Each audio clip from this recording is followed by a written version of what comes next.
A couple of days ago, after I knew Trish was not going to be well enough to teach, I started studying the New Testament on destruction. And I mean, it is a negative topic, but there are a lot of positives that come out of this. It's just a matter of our perspective and the way we view it. And so this morning, we're going to look at two Greek words. The first one there is apolumai, and it's the root word of apoleo, and they both really are connected. The first one there means just utter destruction, and in some places it's translated as perish or lose, but it still has that connotation of something is being lost, something is being destroyed. And then apoleo means total ruin, total loss, same kind of thing. And that word is used about 20 times in the New Testament.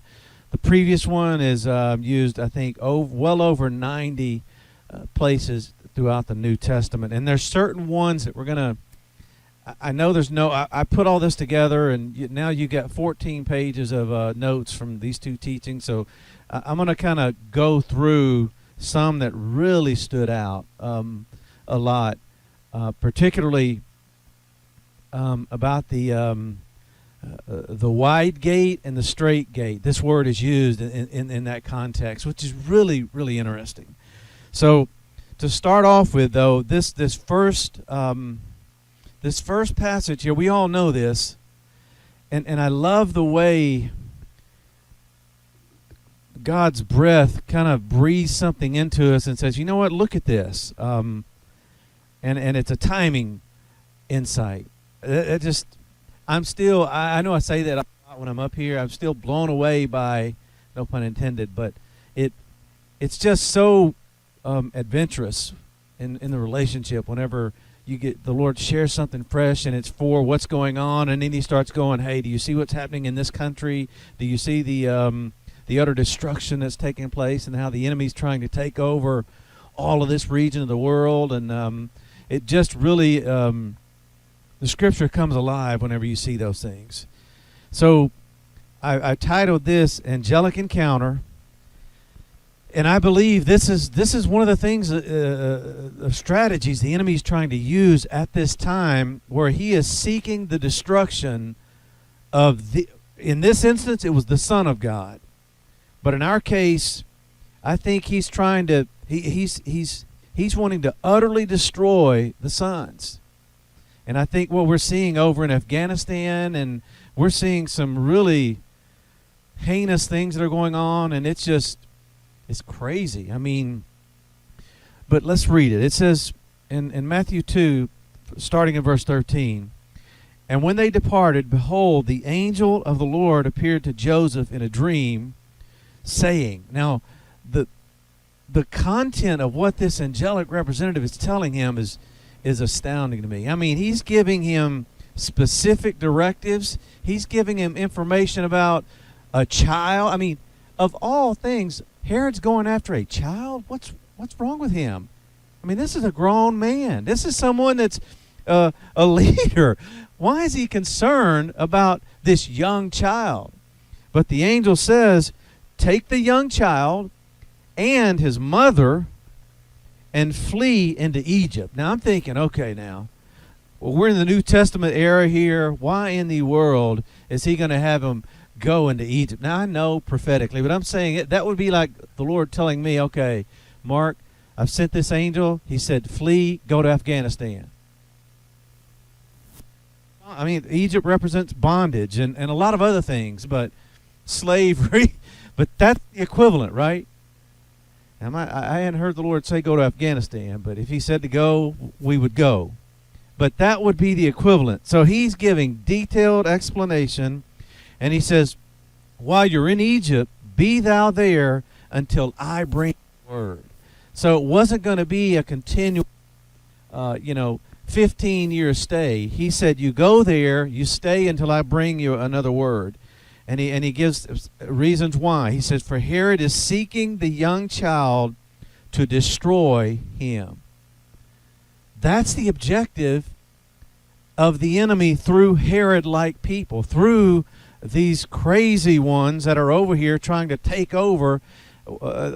Their objective is world domination. I mean, when you study, I know I may get Islam, and I'm not separating the good one from the bad. I mean, it's kind of like, how can that be? You either accept the Quran and you accept all the ramifications in there. You can't just be a Muslim and not believe in jihad because it's in the Islamic teachings, and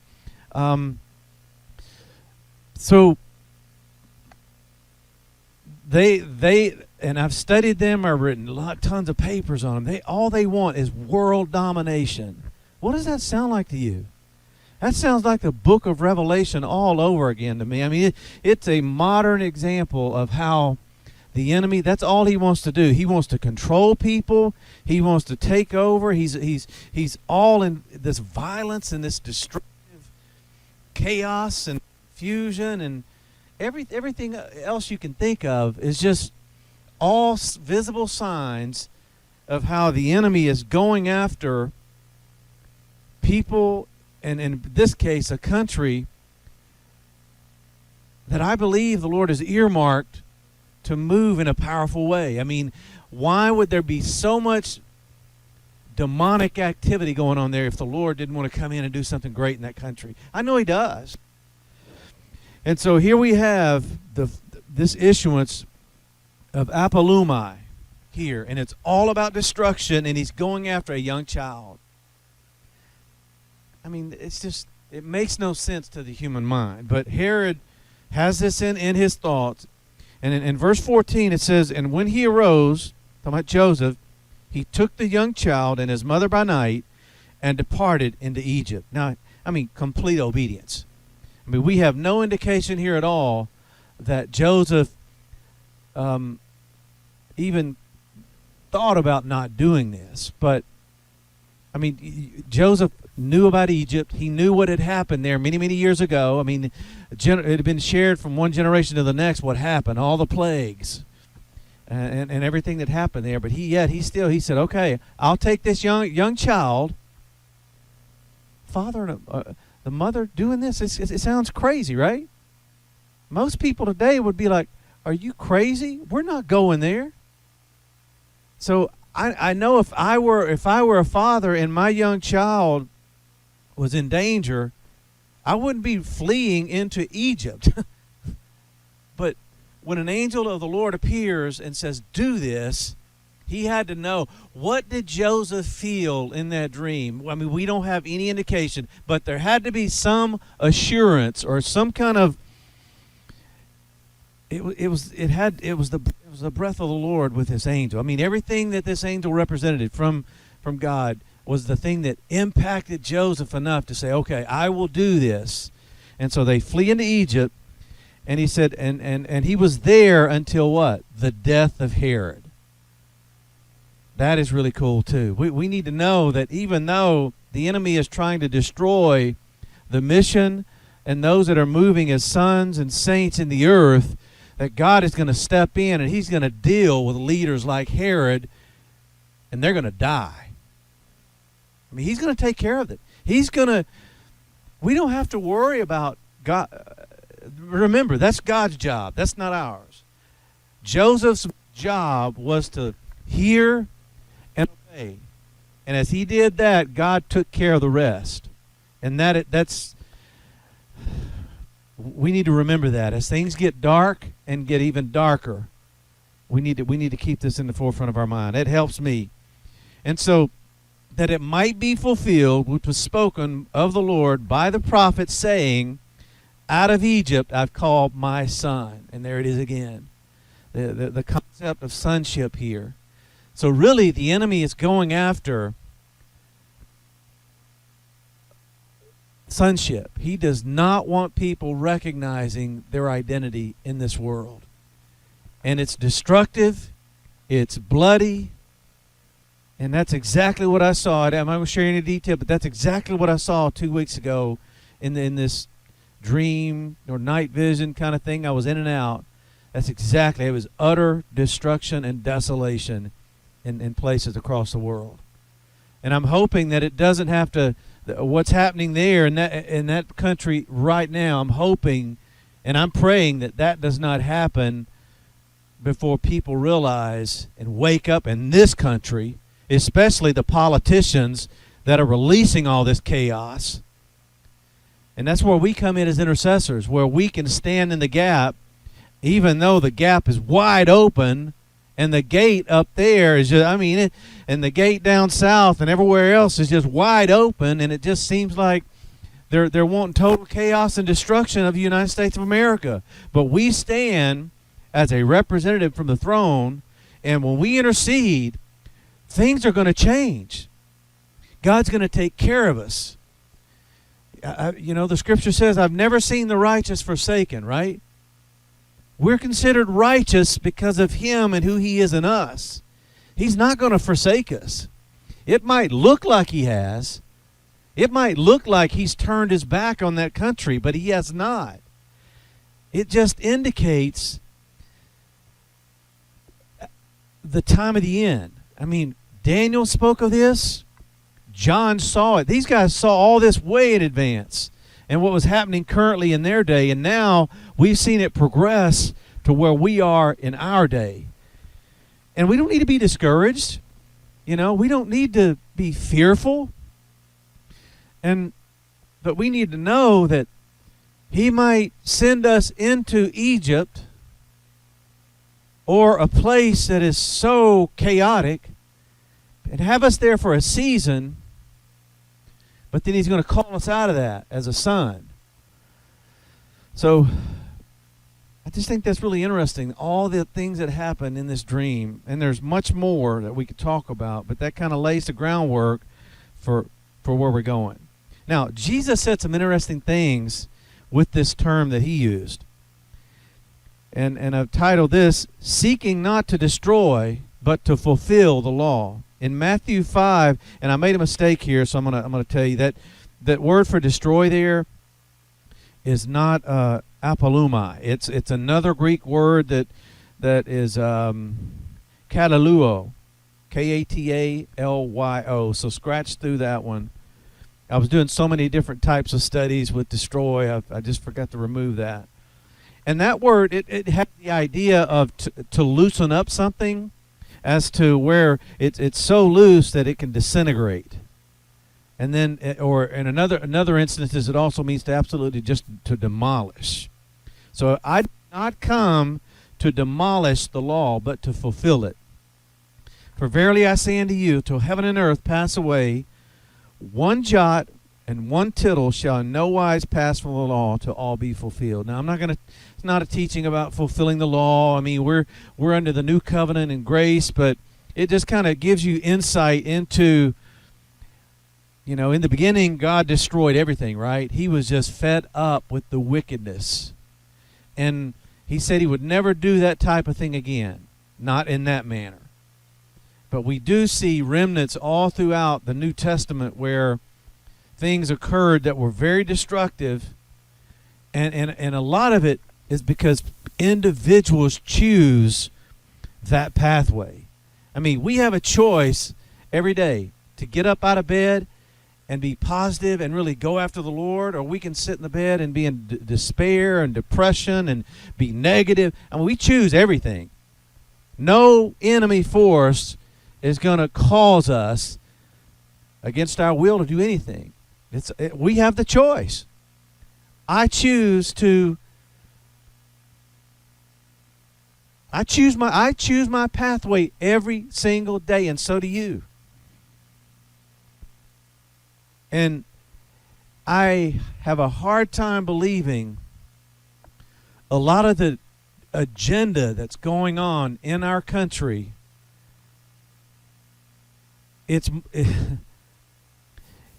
It's demonic, and it's man-centered. You got those two together. I'm calling it what it is. It's demonic. Anything that, and I know when if people hear this, I am not speaking of any party. I really, parties divide, right? Democratic, Republican, whatever. You know, we just need to focus on what is the purpose of the Lord. That's our worldview, and that's our lens. What is God saying about this situation at this time? What does he want us to do? Does he want us just to lay down and give up and throw in the towel and go, oh man, well, the United States is just going to hell and in that handbasket, right? No. We know the Lord's got great things in store. And some people, the first time that they encounter anything that's negative or something that is affront to them, they want to give up, right? We should not be people that fear any of those things. In fact, this next scripture here is going to indicate who we should be fearing. And it's not the enemy, and it's not the enemy even being able to kill the body. But let's read it together. We need to fear the one who's able to destroy the soul and the body in Gehenna. Let's read it. Jesus talking here. The disciple is not above the master. Now, I started looking at this.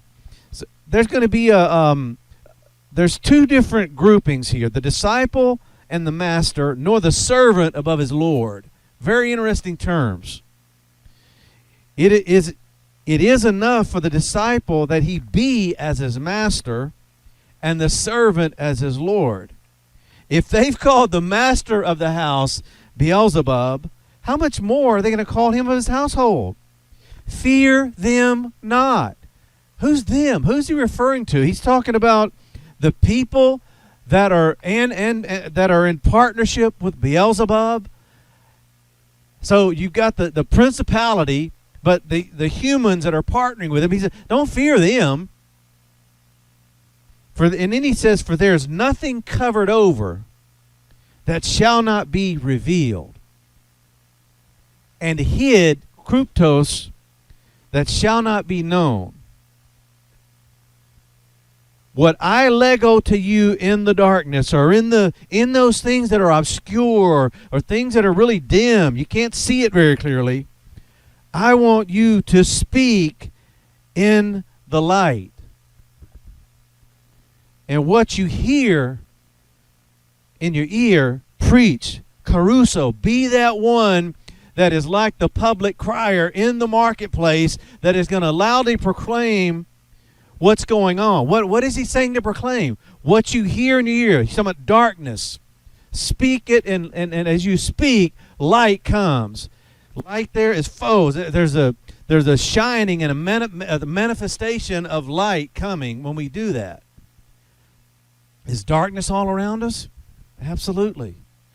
This whole progression here is full of things that we all know, but I don't know. It's done something. And he says you're carusoing upon the housetops. Now, if you read during biblical days, the public crier would go out in the marketplace, and I even did a little research and kind of shows that they wore certain types of clothing, and it was red and gold, and which is interesting that they would be out in the marketplace announcing things. But here he says not in the marketplace. He's saying on the very top of a house. I want you to cry this out, okay? Whatever I reveal to you in the darkness, speak it, and things are going to be manifest by light. That's incredible to me. And then he says this, fear not them which kill the body, but are not able to kill the soul. It's very interesting. I had never seen the killing of the body, but they cannot do anything to the soul. But rather fear him that is able to apolumai both the soul and the body in Gehenna.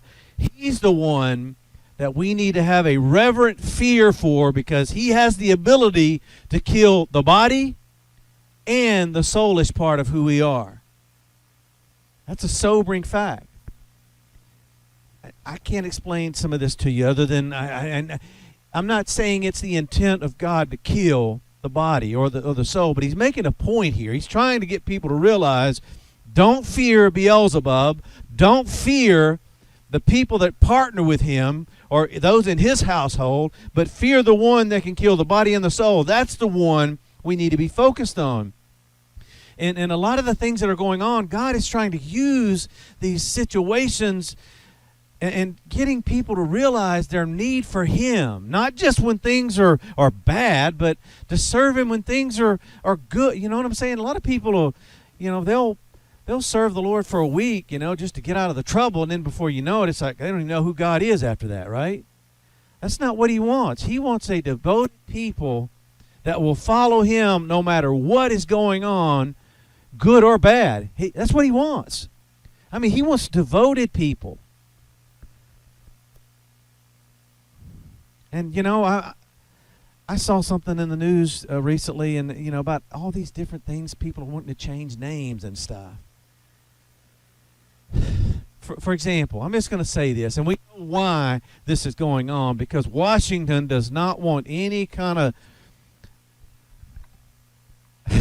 the Washington Redskins, they're wanting to change the name of a football team, and they're trying to tie everything to racism somehow.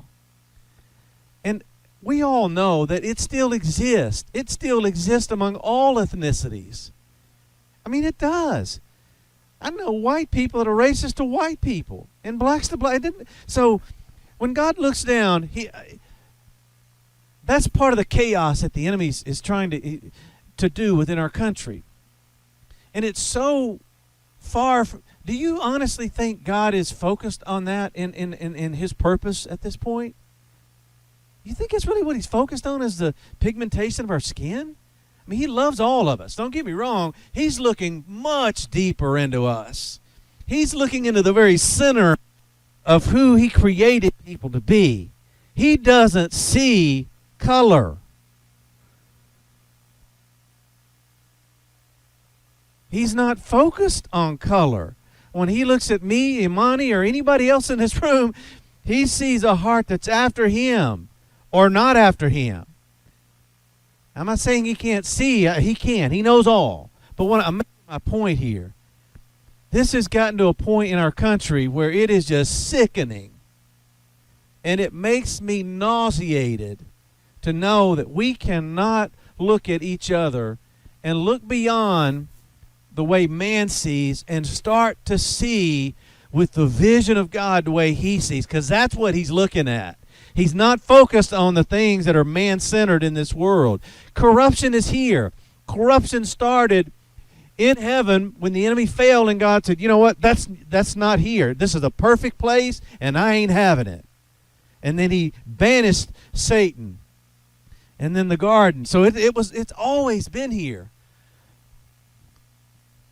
So why the major emphasis on a lot of the things right now? I think the enemy, he just wants to get people distracted. He just wants to get people distracted off of really going after God in a very passionate pursuit, right? We're coming to this. I mean, I just think it's interesting. And I'm going to take a sip of coffee and let somebody else chat for a minute, because this stuff is really, it's just, it angers me. It angers me that people will allow such disunity to go on. And they'll use the name of a party, they'll use the color of skin, I mean, any kind of thing to separate. God, he's really not into that. So what do you think God is telling us right now from his throne? What is he saying? What is he doing?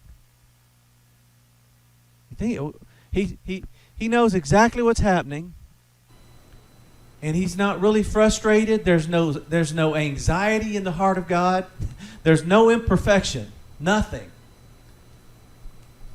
And when he's looking out, one of the things in his heart that I know is going on is he's grieved. This grieves his heart, and that's a scriptural term, not the way we grieve. It's a different type. What is perfect grievement? I mean, I can't really explain it. It's hard. But you get what I'm saying. He's moved by things that are totally different than what we're moved by. We love the big houses and the fancy cars and all the monetary things, right? think, is God really concerned with all that? He said, as long as you've got food and raiment, be content, right? That's what he says. And I read that yesterday, and I'm like, Lord, I guess I need some help on that one, because I yearn for, and there's nothing wrong with wanting other things, but I'm saying, you see how he's focused so much differently on things? I hope that I can get to the point before I die to where I can say, as long as I have food and clothes on my back, I'm content. I'm a work in progress. I'm not there yet. But why would he even say that? He knows where true contentment lies, and it's only in knowing him in a deep, passionate love. That's it. That's what's going to remain. Everything else just goes by the wayside. Now let's look at Matthew 12, verses 8 through 15. This is another scenario that's happening in the earth at this time, where there's the issue of what's being done on the Sabbath day. And they made it a black Sabbath day in this case. It says, for the Son of Man is Lord even on the Sabbath day. And when he departed thence, he went into their synagogues. Man, he was proactive. I mean, it didn't say he went to First Assembly of God down here that had 150 believers, right? He's going into their synagogues proactively, and this is a pattern, and he's modeling for us how God's going to direct us to go into synagogues that are really where there's a hidden agenda. And there was a hidden agenda here. They wanted to absolutely destroy him through accusation. And it says, behold, there was a man which had a withered hand. And they asked him, saying, is it lawful to therapeuo on the Sabbath days? And they're doing this so that they might accuse him. They wanted to find something wrong that they could charge him with and lock him up, right? And shut his mouth. Why? He's coming to a man, one person, and there's others there. So this is another example of how God is looking, and he's looking through his son here, and there's one person that he's got a laser focus on, and he's coming to that guy. He's not coming for the accusers. He's not focused on them. He knows they're out to destroy him. But he's going after this man that's got a withered hand. And he says unto them, what man shall there be among you that has one sheep? And if he falls into a pit on the Sabbath day, will you not lay hold on it and lift it out? Man, question. He knows they're accusing him. He knows there's a man that needs to be healed on the Sabbath day. And he turns and he addresses his accusers directly. This is phenomenal. I mean, the wisdom that he spoke here, and he's using sheep for a reason. As we continue to read, we'll find out what that is. He says, wherefore, hang on. No. How much then is a man better than a sheep? So he's comparing an animal and a human.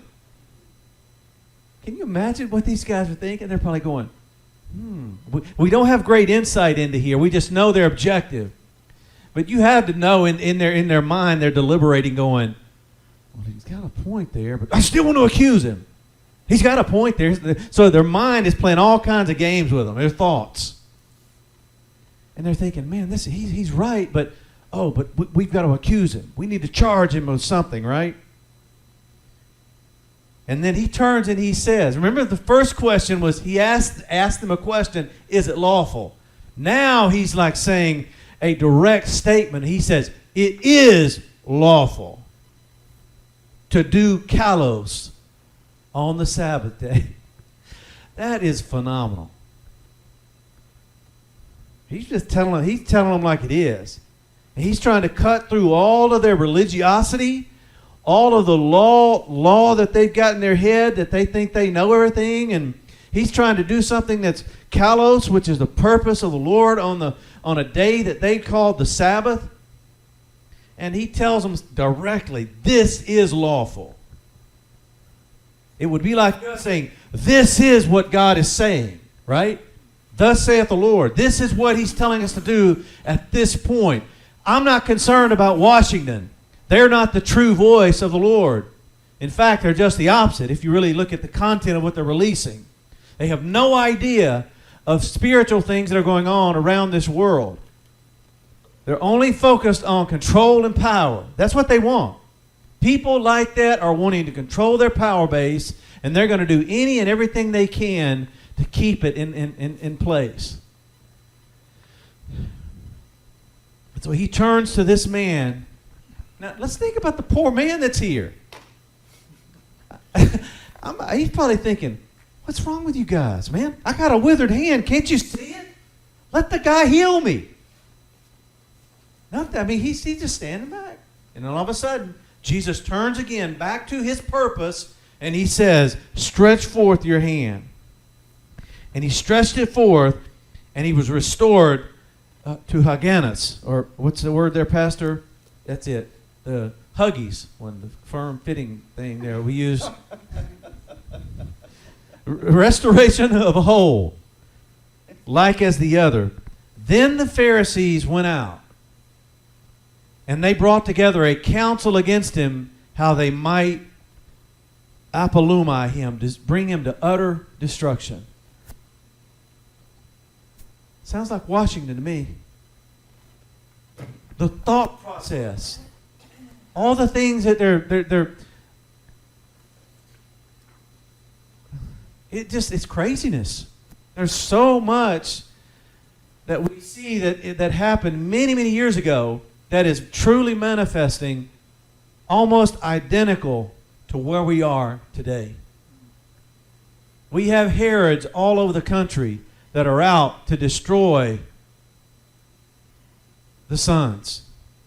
We have individuals like this that are trying to guard over their Sabbath day, when in fact God's saying you've made it a black Sabbath day. And they don't even recognize it. Heal somebody on the Sabbath day? That's too much work there. You can't do anything on the Sabbath day. You just got to sit back and rest and sleep for a whole day. You can't even cook a meal. If your sheep falls in the pit, you can't even get him out. Let him die there, right? That's what they're doing here, and he's cutting through all of that. So the church also needs to wake up and say, you know what? We really need God to move in his spirit in our churches and all across this country. And one of the things that he's doing with this too is I believe that he is putting inside people even if it is an inkling, to really seek him with their whole heart. And when we can do that as a people, we'll find him, right? He's going to make himself known. He's not going to stand long for all this utter destruction that's going on. He's allowing it. But at some point, we know, and we believe for many years, that he's going to visit this earth in a way that none of us have expected. It's going to be far different than the way any of us have envisioned it. I know for myself, I didn't think we would ever get to this point in our country. The country we live in. We're not even talking about the country that we live in. I never thought we would be at this point and in this shape right now. But we are. But there are great days ahead of us. So they're there to destroy him. In verse 15, look how Jesus responds. But when he knew it, he could have called for a legion of angels here in this context, right? He could have. What did he choose to do? He withdrew himself. In the presence of his accusers, in the presence of those that were wanting to destroy him, he says, you know what? Here's my model. Here's my example. At this time, I'm going to withdraw myself. And as he did that, look what happened. great multitudes followed him. We're going to believe that when we're in situations like that, we're in them right now, that whenever things happen like this, wherever he sends us, there may be times where we turn and we speak. I'm not saying we don't, but the method that was used here was to withdraw ourselves. And as we do that, we need to believe that great multitudes are going to follow and be impacted by what the Lord does in this demonic environment. He still moved. He moved powerfully, right? Great healing occurred. And as a result, great multitudes followed. And he healed them all. Let's look at page 2. Wow, we're 40 minutes in. We're on page 2 of 7. That's okay. No worries. Anybody have any comments? Wow. Okay. Going once, going twice. Now, Matthew 18:11 and some others that I put here speak of the concept of how he's seeking and saving the lost. Now, I put this in here because lost is the word apolumai for destruction. It's just translated lost. So in Matthew 18:11, it says, "For the Son of Man is come to save," sozo, there's one of the words for healing in the New Testament, "that which was apolumai." This is the desire and the intent of the Lord. He comes seeking after, and he wants to find those that are in a destructive state and bring a point of healing to them. I hadn't thought of it quite like that before until now. Do you think he wants to perform things like he did to Sodom and Gomorrah in our day? And I'm just saying, I don't really. I know destruction is very much in our face these days, but I really think he's wanting to go after those that are in these destructive places, seek them out, and to find them and bring sozo type healing to them, and get them out of that destruction. And that's what Jesus is saying here. Now, Luke 15, this is the prodigal son here. The father says to his servants, this is after he's come to his senses, "Bring the best robe, put it on him, put a ring on his finger, a ring on his hand, shoes on his feet. Bring hither the fatted calf and kill it." Well, I don't believe in killing them animals there. Well, there you go. It's a biblical reference where what he's put out here, we need to eat it, right? Just saying. Hunting season's just around the corner. That's why I bring it up. "And let us eat and be merry. For this my son was dead and is alive again. He was apolumied and is found." And they begin to be merry. Let us not be like the elder son when God finds. The lost person here is not the one that's not born again, because the language is not even used there. Soteriology in the Greek is not even used here. Lost, sozo, is not. It can be connected, but it's a different Greek word. It's a word for healing. So when he's talking about seeking lost, he's talking about seeking people there's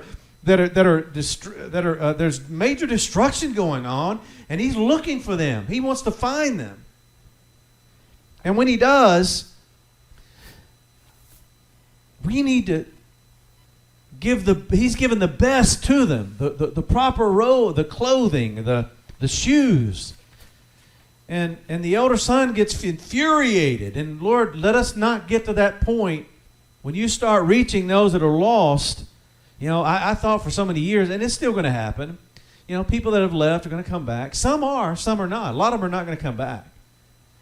But this here has kind of changed my mindset as to, don't you know there are sons in Afghanistan that are in all this destruction? There's families that fit this. There are people in our country. There are people in churches that are lost and don't even realize it.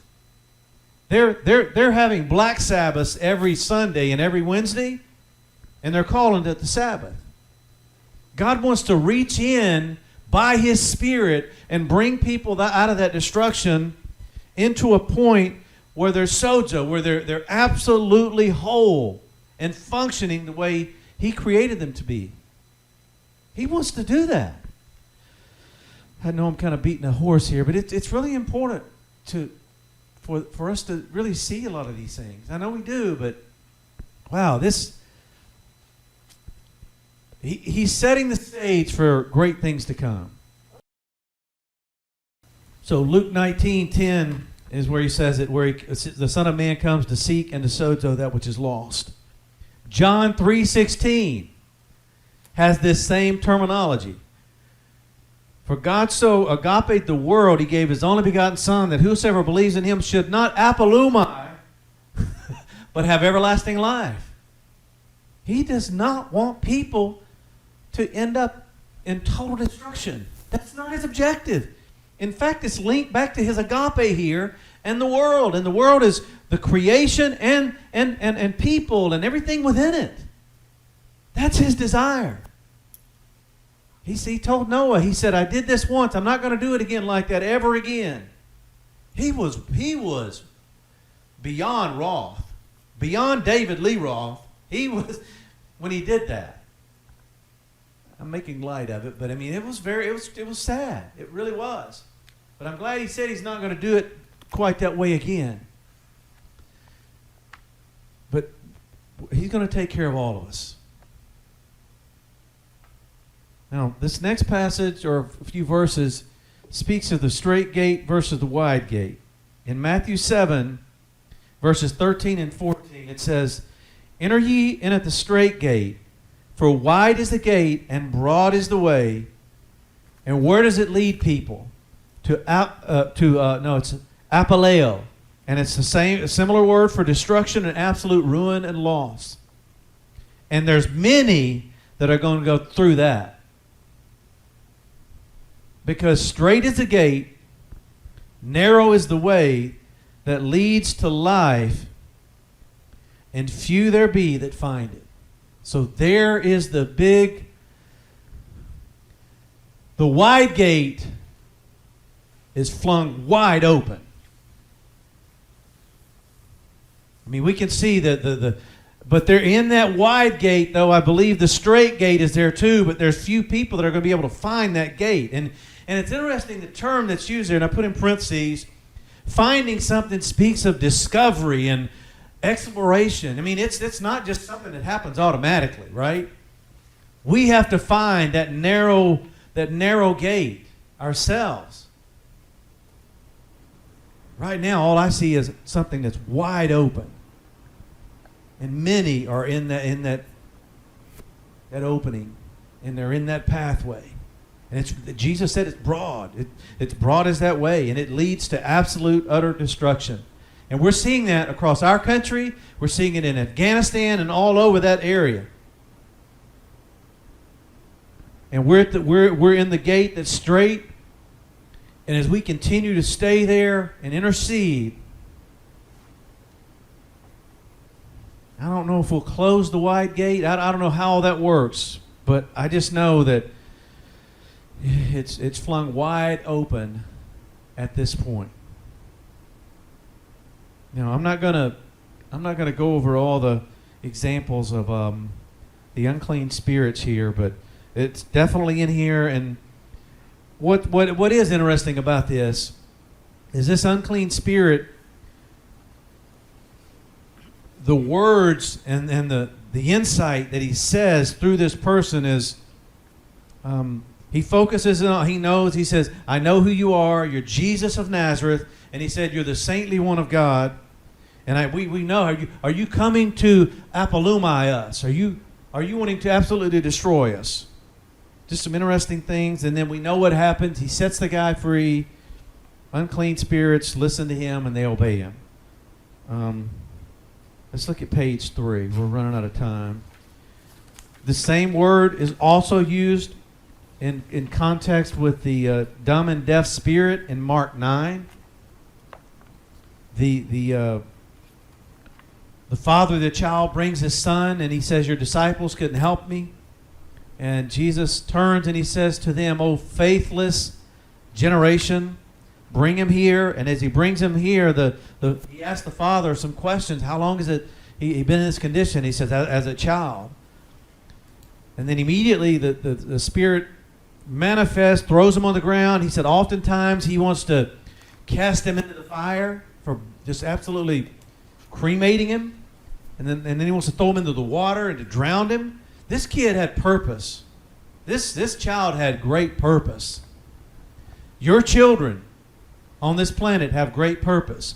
The enemy may not throw them in the fire. He may not try to drown them in the water literally, but he's going to try to do that figuratively in a lot of other ways. He's going to try to pull on our passions, their passions, and try to get them to invest them in a lot of other things. Career, certain path, trying to climb the corporate ladder. All those are endless roads. Every single one of them. They lead to destruction. I'm serious, y'all. The eternal things are the only things that are going to remain. You think God's got CEOs in heaven? You think he got CFO? No, he's not concerned with labels. He wants his people to seek him with their whole heart and find him. Why? We've got to grasp that. And everybody across this country needs to grasp that. It's not in, and I'm not saying we don't need to, if we get promoted, great, but we don't need to let promotion dictate our identity. My job I do from day to day as a technical trainer, that's not who I am. Who I am is who he's made me to be in him. And he uses this as a way to reach into the world and travel and have the company pay for it and be able to speak his word in the spirit wherever I go, wherever he leads. I'm praying in the evenings and I'm declaring and claiming, speaking sonship and everywhere we go. So none of those things matter. And I'm saying this to me too as a reminder. This is for all of us. We need to keep things in proper perspective. We need to invest in the things that he wants us to invest in. We're gifted to do a lot of things in this world. But we need to know this. Our enemy hates us with a demonic hatred that is just, he wants us to absolutely fail in everything we do. If you feel like you've got thoughts of failure and despair, all those different things, take them captive. The enemy wants you to feel that way. And God may allow us for a season like he did me many years ago where I was in despair to the point where I just didn't want to keep going on. It was despair. It was deeper than depression. Despair is deeper than depression. They're both bad. But he let me be there to let me overcome it. And that way now I have a crown, and when I talk about it, or when you talk about something you've overcome, by God, it impacts somebody and it hits them hard and they realize, I can make this thing. I can get through this. This is a hurdle. It's tough. It's challenging, but we can make it. That's the difference in somebody just talking about it from their mind only and you walking it out. So let's keep going. We got like eight or 9 minutes. Here's another Sabbath day, and it's very black. To save or to destroy life. Luke 6, verses 6 through 11 says this. And it came to pass also on another Sabbath that he entered into the synagogue and he's teaching. And you got the man with the withered hand, and the scribes and the Pharisees are watching him. The word watch there is 2 words, para and terio. They are right there alongside him, and they have an inspective eye. They're inspecting every little detail meticulously, everything. They're trying to find something. Trying to find dirt on him. Whether he would heal on the Sabbath day. Now, of all things, why are they focusing on healing?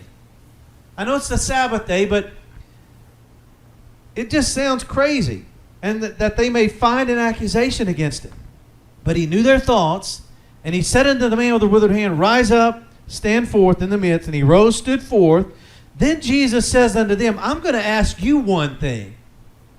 Here's another question. Is it lawful to do good or to do evil? To save life or apolumai it? So the question was, to save life or destroy it? They had no response. There was nothing they could say with that perfect wisdom and declaration he just made. We will be in situations like this, where people come to accuse that we have no idea prior to it happening. But the Spirit of God within us will direct us to say and speak things where it cannot be refuted. And after he made that statement, he looks around about at all of them, and he says to the man, Stretch forth your hand. And as he did so, he was restored whole as the other. In verse 11, and it says they were filled with madness. Same word, being filled with the Spirit, but in this case, it's absolute madness. Makes no sense. This dude had a withered hand again, and you're going to be infuriated to the point where you're mad-like because something was done that you didn't think should have been done on a certain day? Who do we think we are to tell God when and where he can do something? Now, I did want to reference, I could have put Luke 9, the next few verses, up with another section, but but I put it here. It says, this is the instance where they've entered into the village of the Samaritans, in which they didn't get along very well with each other. And when the disciples, James and John, saw this, he said, Are you going to command fire to come down from heaven and consume them as Elijah did? I mean, what would even... I don't understand. Just, I know there's a deeper meaning here. The Samaritans represented a people group. They just did not get along. They were not to be around them. They would go around Samaria. But why would they even think to go, fire come down from heaven? It just seems out of place here. But that kind of shows you how, as a disciple, James and John can get off out in left field, right field, and not be anywhere in the ballpark. And then Jesus reeled them in. He said he turned, he rebuked them, and he said, you don't know what manner of pneuma that you're of when you're saying that. The Son of Man is not come to apolumai men's lives, but to sozo them. There it is again. Sozo keeps coming up repeatedly with destruction. And the intent here is to save men, not to bring fire and bring utter destruction. I thought that, and then they go into another village. Just nonchalantly, okay, fire, sozo, we go to another village. The next page. All kinds of oppositions, and I'm going to end with, I'm not going to focus on those. You can read those later. I do want to end with the last part there. Labor not for the meat that perishes. Man, this is so powerful. Jesus, and John is writing this, and it says in red letters, labor not for the meat that leads to apolumai, but for the meat that endures to everlasting life, which the Son of Man will give you, for him hath God the Father sealed. So the meat he's talking about has nothing to do with that ground turkey I'm going to have with that I'm going to eat for lunch. Has nothing to do. He's comparing and he's saying, focus on the meat that I'm going to provide. And we know, if we keep reading, that the meat is in conjunction with doing the will of the Father, right? That's what it is. And that's what we need to be focused on. Going hard after him and focus on the meat that endures to everlasting life. Most people, the term everlasting life, you know what they do? They think of it, oh, well, someday I'm going to experience the everlasting life. That is so ludicrous. You are born again of His Spirit and have eternal life now inside us. And He's saying you can continue to experience that when you're partaking of the meat that doesn't perish. That's us. That's where we're at. So Lord, I know I've kind of went all over the map here, but I know that I'm not welcoming challenges. I'm not welcoming darkness. Neither are you. We're going to be accused of a lot of things. No matter what you say, no matter how you say it. You could preach to people and say, I'm not declaring darkness, I'm not doing this. We're just merely identifying what the Scripture is saying about it, right? Nobody likes adversity. Nobody likes challenge. CC didn't welcome Winford to have a stroke. I mean, nobody in here. We don't welcome any of those things. But so many times people use adversity as a way to just say, well, God doesn't love me. And they go the opposite end of the spectrum. Things just happen. The fall caused a lot of the corruptive things that happen to us in our human bodies. The things we put in our body affect us. I didn't realize that till a few years ago when I was in a hospital. Been there, it was after a seminar. And during the seminar, I was in the hospital after teaching. So there's a lot of things that we don't. If I could say no to everything that was a challenge, I would do it. But God has other ways of doing things. His ways are not our ways.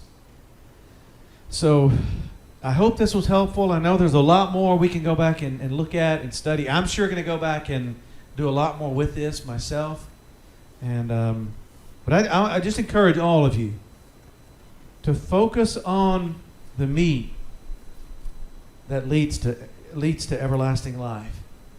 That's going to sustain us. That's the meat that, was it Elijah in the Old Testament? Went on for like 40 days, the sustenance. Yeah. And just know that if we're out by the creek bank, the raven's going to come. He's going to bring us into points of deliverance and provision when everything else around us is in chaos. He is taking care of us and will continue to do that. We just need to trust Him in the face of severe opposition. And I know we can do that. He's made us to do that. And so I just conclude with this prayer. Lord, thank you for the opportunity to share this morning. And help every one of us to realize that you are for us, not against us. And as we move forward in the coming days, no matter what situation we find ourselves in, as we pray or in other places where you lead us, let us always have a heart that is after you, and let us find you, and let us partake of this meat that leads into everlasting life. I thank you for the opportunity to share with my family here and those that are listening. And we just give you praise in the mighty name of Jesus. Amen.